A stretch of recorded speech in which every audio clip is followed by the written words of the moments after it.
As soon as you are comfortable breathing from scuba, your instructor will most likely have you practice swimming slowly beneath the surface in shallow water. This is where you will first experience diving like a fish.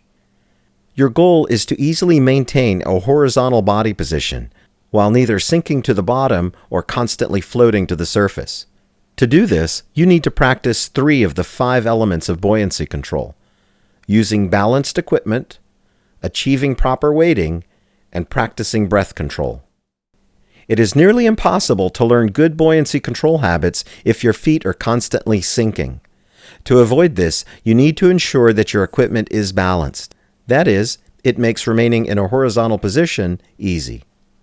If you find your equipment is not balanced, there are steps you can take to help solve the problem.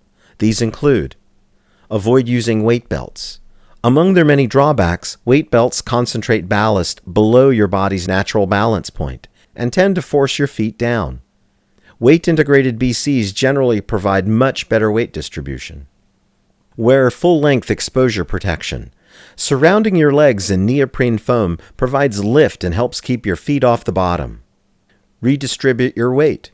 Try moving some of your weight from your BC's weight pockets to trim pockets near the top of the tank. How much weight do I need? That's a question only you can answer, and you can only answer it through experimentation. Your goal is to always wear the least weight possible, and while you don't want to have to struggle to get down, you don't want to consistently be sinking to the bottom either. Initially, your goal is to wait for neutral buoyancy in shallow water. Try varying amounts of weight until you can reach this goal. If uncertain, it's safer to be too light than too heavy. You need to start making note of how much weight you need with wetsuits of varying thickness, tanks of different sizes, and whether you are in freshwater or saltwater. Bear in mind, it's common to need less weight as you gain experience and become more relaxed underwater. When you first put on the right amount of weight, you may feel as though you still have too little. To confirm that the weight you are wearing is correct, do this. Make a long, slow, continuous exhale. With the right amount of weight, you should start sinking towards the bottom.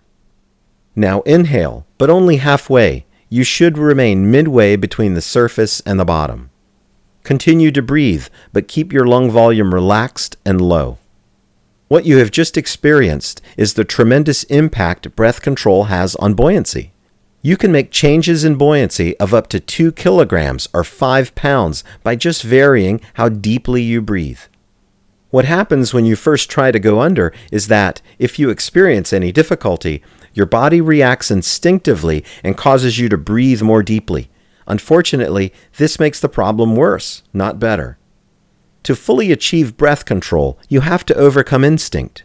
Whenever you have a problem getting down, stop, relax, exhale fully, and resume breathing, but not as deeply as before. With practice, breath control will become an integral part of how you control buoyancy, a more important part than many people realize.